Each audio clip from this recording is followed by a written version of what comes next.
Loading.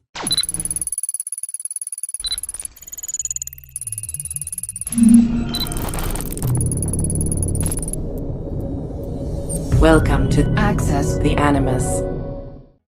Hello everyone and welcome to a new video here on Access the Animus. In the new episode of our series of analysis dedicated to Assassin's Creed Valhalla and its context, we're going to have a look at the final events of the mythological arcs, with Odin coming back to Asgard after stealing the seventh method of salvation from the Greco-Roman Isu and putting in place his final deception. In fact, in the video we're going to see how and why Odin tricked Tyr in order to finally start his plan to bind the Isu Fenrir, which led into a fight with Loki's son and his eventual capture and/or imprisonment. If you enjoyed the video, please consider liking it, subscribing to our channel and turning the notifications on so you won't miss any of our future updates. And with that out of the way, it's time to delve into the new chapter of our analysis of Assassin's Creed Valhalla.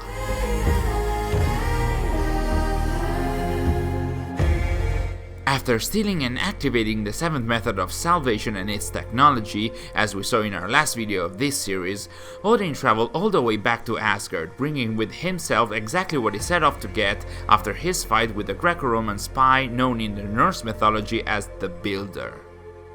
Right upon reaching the territory surrounding the Isu city, Odin met Ivaldi, the dwarf in the Norse mythology who, in our previous videos, we interpreted as an Isu belonging to yet another first civilization group or race.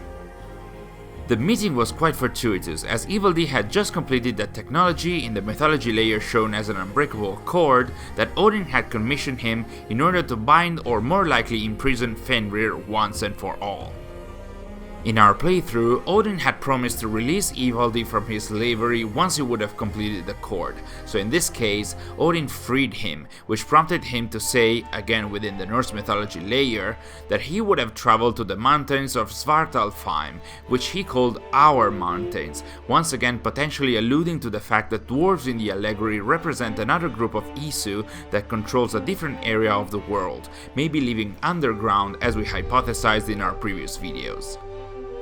After obtaining the technology to bind Fenrir, Odin finally went to the equivalent of the island of Lyngvi in the Norse myth, where he found Tyr guarding Fenrir, just as he asked him before leaving for the Greco-Roman Isu territories.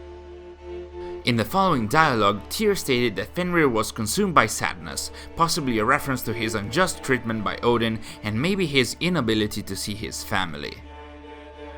What followed was an exchange where Tyr stated that Fenrir was originally kind and lively, while Odin instead tried to manipulate his words into proving that killing Fenrir would have been the way to go since the beginning. Remember, we're still talking about the Isu Fenrir, Loki's son that was smuggled to Asgard and foretold to kill Odin right before or during the Toba catastrophe, so you see why Odin was trying to manipulate Tyr into attempting to kill the boy, or man at this point. Tyr then answered that Fenrir's power had grown exponentially while Odin was away from Asgard, even allowing him to possibly become ever-living, which, if it's not just part of the mythological layer, may hint at Fenrir growing in prowess and knowledge while being held captive, and also that he himself might have found a way to prolong his life. Whatever the case, it is here that Odin showed Tyr the technology that he would use to imprison Fenrir, which, as we mentioned in our previous videos, may be an actual technological prison or a first civilization kind of binding, but what's more important here is that this is also where Odin lied to Tyr as well, in order to have it his way, bind Fenrir, and try and avoid his destiny. In fact, Odin told Tyr that the technology used to bind or imprison Fenrir would just act as a beacon to signal that Fenrir himself was safely secured to the other Asgardian Isu who might still fear him. Of course he wasn't talking about himself, right? Odin also guaranteed that this technology wouldn't harm Fenrir, which caused Tyr to cave and play a part in Odin's other ruse, that is convincing Fenrir to be bound or imprisoned by the only Asgardian Isu who cared for him. And that's exactly what happened. Tyr tried to convince Fenrir that the other Asgardian Isu were getting worried about him, his knowledge and his power, so he would have to wear or use this technology brought by Odin in order to be tracked or kept under check by the other Isu, even from a distance, in order to live in peace with them.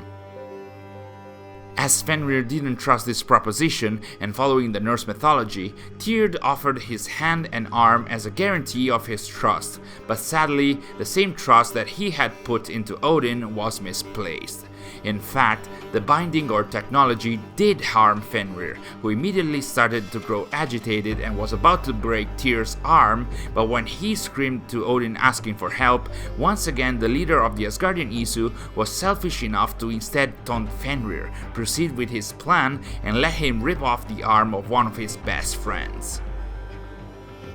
And this we know for sure is not only part of the Norse mythology layer, as in a Hidden Truth video we do see that Tyr is missing his right arm. While being only partially bound, Fenrir decided to once again fight Odin, and because of a bug that we witnessed while recording this, he did it in the funniest of ways. So the fight ensued, and what is interesting here is the series of dialogues that take place during the fight. In the first one, Fenrir says, "Brothers will fight one another, kill one another," and "the home of the gods turns red, red with gore," which are actually the exact same words from the calculations that Odin witnessed at the beginning of the Asgard arc, and, well, from the Voluspa, the famous poem of the Poetic Edda.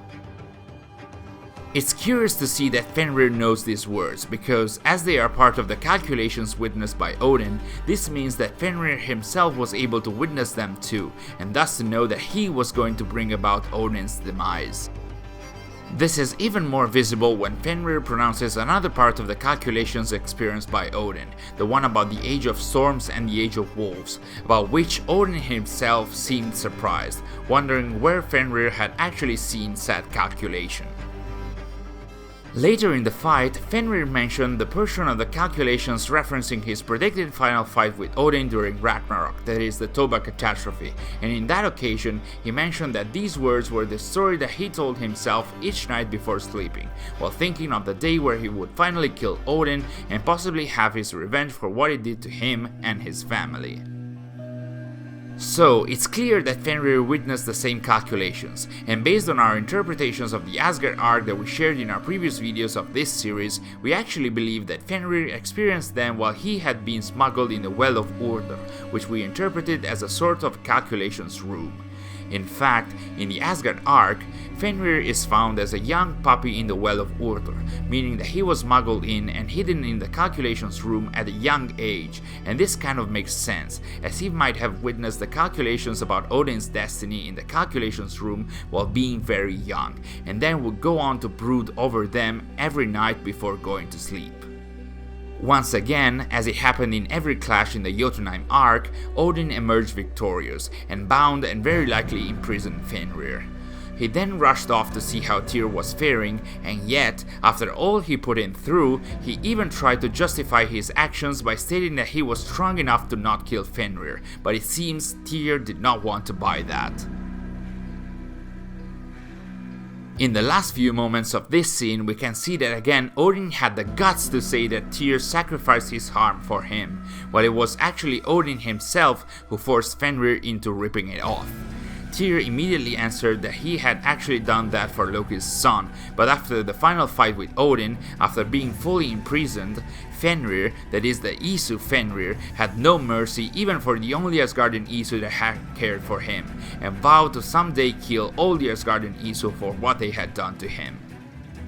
Nonetheless, Odin once again was satisfied because he finally got what he wanted. He had imprisoned Fenrir, and that was the first step to cheat his foretold death. Now what was left to do was to use the seventh method right before the Toba catastrophe in order to fulfill his plan.